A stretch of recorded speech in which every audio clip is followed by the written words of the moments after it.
La Voz con César Vidal, desde el exilio. Muy buenos días, muy buenas tardes, muy buenas noches y muy bienvenidos a esta nueva singladura de La Voz. Soy César Vidal, hoy es el miércoles 22 de mayo de 2019 y me dirijo a los hispanoparlantes de ambos hemisferios, a los situados a uno y otro lado del Atlántico y, como siempre, lo hago desde el exilio. Corría el año 1497 cuando el Papa Alejandro VI ordenó el cierre de un pozo situado en Irlanda. El pozo no era desde luego un pozo cualquiera. Siglos antes, San Patricio lo había hecho excavar y había introducido en él a algunos de sus fieles para que experimentaran una parte de las terribles angustias de aquellos que padecen los tormentos del infierno. Se puede discutir lo adecuado de la pedagogía espiritual de San Patricio, pero lo que resulta innegable es que el episodio derivó en personas que afirmaban que el pozo efectivamente conectaba con el mismísimo infierno. Cuando un caballero irlandés que tenía fama de librepensador visitó el pozo y salió de él afirmando que había contemplado los horribles sufrimientos infernales y que incluso se había entrevistado con el diablo, la fama del lugar se extendió como un reguero de pólvora. De todas partes acudían al pozo convertido en una atracción religiosa y pronto este se transformó en un lucrativo negocio a causa de los peregrinos que ya venían de todas partes de Europa. Sin embargo, a pesar de su creciente número de seguidores, de las supuestas bendiciones que irradiaba y de los milagros y apariciones que se relacionaban con él, aquel pozo no pasó jamás de ser un gigantesco engaño sustentado por la ignorancia y la superstición de las gentes crédulas y por los clérigos codiciosos. La superchería llegó a ser tan escandalosa que incluso un papa tan poco ejemplar en su conducta personal como Alejandro VI llegó a la conclusión de que no se podía mantener más tiempo abierto, disponiendo que tenía que ser clausurado y suspendidas todas las manifestaciones religiosas que se celebraban en aquel enclave de siglos.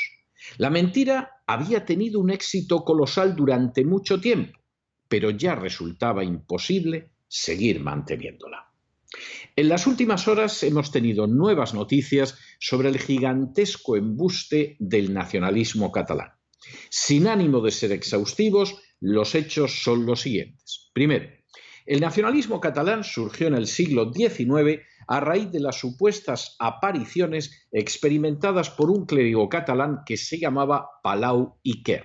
Segundo, las apariciones de Palau i Quer y la creación del catalanismo permitían unir dos intereses claramente oligárquicos. Por un lado, la política proteccionista ansiada por las oligarquías económicas catalanas y, por otro, la creación de un obstáculo insalvable para la configuración de una nación de ciudadanos libres e iguales, meta que aborrecía la Iglesia Católica porque habría implicado, al ejemplo de lo que había sucedido en Francia, la desaparición de sus privilegios seculares.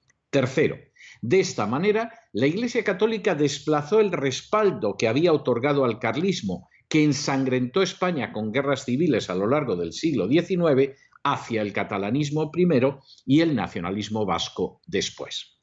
Cuarto, el hecho de que el catalanismo tuviera poder suficiente como para influir en los gobiernos nacionales, obligándolos a adoptar medidas proteccionistas que beneficiaban a las oligarquías catalanas y perjudicaban gravemente al resto de España, pronto lo convirtió en la confluencia de diversas fuerzas que rivalizaban por su control. Quinto, así, al catalanismo original de corte católico, conservador y oligárquico se enfrentó pronto otro catalanismo no menos oligárquico, pero de raíz masónica. De este catalanismo masónico surgiría con el paso del tiempo la Esquerra Republicana de Cataluña, cuyos símbolos son fácilmente identificables porque son los mismos que los utilizados en las logias. Sexto, en ambos casos, tanto el catalanismo de raíz católica como el de raíz masónica constituyeron una maldición para España y fueron destejiendo el orden constitucional de la Restauración, un régimen al que sangraron y al que también empujaron hacia su desplome. Séptimo, proclamada la Segunda República en 1931, la Iglesia Católica siguió apoyando al nacionalismo catalán de manera cerrada, mientras la masonería respaldaba al sector del catalanismo que encarnaba la Esquerra Republicana de Cataluña. La escoración hacia el radicalismo de izquierdas de buena parte de la sociedad española se reprodujo también en ese nacionalismo catalán que en octubre de 1934 se alzó en armas contra el gobierno de la República en lo que fue un golpe ridículo y fallido que tan solo duró unas horas. Octavo, en febrero de 1936, el Frente Popular falseó las elecciones con el respaldo del Partido Nacionalista Vasco y del nacionalismo catalán, sumergiendo a continuación a España en una senda revolucionaria que provocó una reacción contrarrevolucionaria en julio del mismo año. De manera bien significativa, el nacionalismo catalán, conservador y católico, respaldó el golpe de Estado de los generales de julio del 36, golpe que al fracasar degeneró en una guerra civil que se extendería a lo largo de casi 3 años. Noveno, durante la guerra civil, Cataluña y los catalanes se dividieron exactamente igual que el resto de España. Mientras los nacionalistas de la Esquerra tomaban el poder y bajo Companys fusilaban a más personas en Cataluña de las que fusilaría Franco en esa región durante casi 4 décadas de dictadura, no faltaron tampoco los catalanes que nutrieron las filas del ejército alzado e incluso de la falange. De manera bien significativa, la unidad militar catalana más aguerrida de todo el conflicto fue el Tercio de Montserrat, que combatió en el seno del ejército de Franco. Décimo, a pesar de la persecución desencadenada por el Frente Popular contra la Iglesia Católica, ésta siguió manteniendo su manto protector sobre los nacionalistas catalanes y vascos, y de manera bien significativa serían un obispo catalán y otro vasco los únicos que se negaron a firmar la Carta Colectiva del Episcopado Español, que por cierto solo se publicó después de la caída del gobierno nacionalista vasco en 1937. Undécimo, tras la guerra y con la masonería desarbolada, la Iglesia Católica siguió protegiendo de manera más que sobresaliente el nacionalismo catalán, hasta tal punto que sus seguidores eran conocidos popularmente en Cataluña en los años 60 como los cumbayás, en referencia a una de las canciones que se cantaba en misa. Entre esos nacionalistas de corte católico representó un papel de primer orden el antiguo oficial del ejército español, Jordi Pujol.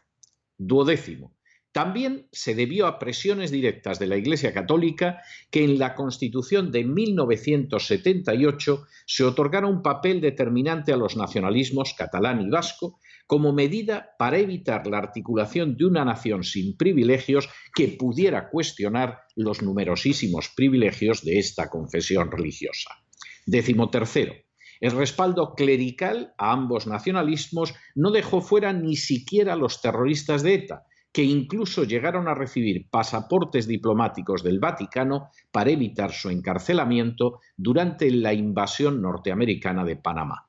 Décimo cuarto, la entrada en la Unión Europea hizo saltar por los aires el sistema de privilegios arancelarios que injustamente disfrutaban desde hacía siglos las oligarquías catalanas.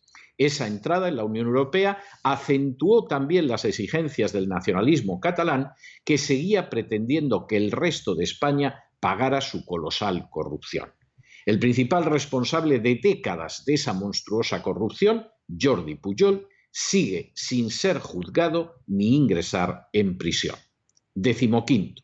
En el curso de las décadas de gobierno del nacionalismo catalán, Cataluña ha ido aumentando en corrupción y clientelismo mientras perdía peso económico y empresarial. En otras palabras, el catalanismo pudo hinchar los egos y las cuentas corrientes de los corruptos y aledaños, pero no ha beneficiado a la región. Décimo sexto. Una vez más, la conjunción de las acciones de la Iglesia Católica, de la izquierda y de la masonería han permitido al catalanismo imponerse en una quiebra del sistema que culminó en el golpe de Estado del 1 de octubre, golpe que fue apoyado de manera expresa e ilegal por la Iglesia Católica en Cataluña. Décimo séptimo. Ayer, en el Congreso, se pudo contemplar cómo un grupo de golpistas catalanes, previamente visitados en la cárcel por sacerdotes y obispos, era acogido con el aplauso de los terroristas de ETA y de la izquierda. Y 18º, hoy la Fiscalía, en un acto de decencia y de sensatez jurídica, ha solicitado la suspensión de los diputados golpistas. El catalanismo ha sido siempre un gran embuste. Cataluña no fue jamás ni nación, ni Estado independiente, ni reino. Parte primero de España, cayó a inicios del siglo VIII bajo control musulmán para pasar después a formar parte de la marca hispánica del Imperio carolingio. Esa dependencia se mostraría incluso en su lengua, que no deriva directamente del latín, como el español, el francés o el italiano, sino que es un simple dialecto del provenzal. La independencia de facto, aunque no de jure, de algunos condados asentados en el territorio de lo que ahora se conoce como Cataluña, acabó cristalizando en un condado hegemónico de Barcelona que quedó sumido en la corona de Aragón mediante el matrimonio de la aragonesa Petronila con el conde Ramón Berenguer. Desde entonces, Cataluña formó parte de la corona de Aragón, pero a diferencia de Aragón, Valencia o Mallorca, jamás fue un reino. En el siglo XV, la reunificación nacional llevada a cabo por Castilla y Aragón integró también a Cataluña, territorio aragonés a fin de cuentas, en la España reunida. Desde entonces, Cataluña no solo se caracterizaría por un acendrado españolismo. En el siglo XVI, por ejemplo, el español era la lengua más hablada y editada en Cataluña por encima del propio catalán, sino incluso también por un nacionalismo español que solo tenía como límite la codicia de sus oligarquías empeñadas en convertir el resto de España en un monopolio para sus productos. Sin el impulso decisivo de la Iglesia Católica, al que posteriormente se sumaría la masonería, el catalanismo no hubiera nacido jamás. Como en el caso de la superchería del Pozo de San Patricio, la superchería del nacionalismo catalán ha durado siglos. Al igual que en el caso del fraude irlandés, el catalanismo fue iniciado por clérigos embusteros, mantenido por la codicia de los que vieron el negocio de engañar a las gentes y sustentado por la soberbia y la ignorancia de los fieles. Para muchos, sin duda, ha representado una fuente de beneficios, pero para cualquier persona decente no pasa de ser una mentira gigantesca destinada a llenar los bolsillos de los privilegiados y sus clientes y a provocar el asentimiento religioso de supersticiosos, crédulos y necios. Sería deseable que, como hizo en su día el Papa Alejandro VI, también un pontífice ordenara cerrar el pozo siquiera por un mínimo sentido del decoro y de la vergüenza. Sin embargo, todo indica que sucede exactamente lo contrario. El Papa Francisco ha decidido, en contra de la historia, de la honradez y de la dignidad, seguir apoyando a los golpistas y respaldando a los obispos, clérigos y religiosos que también lo hacen.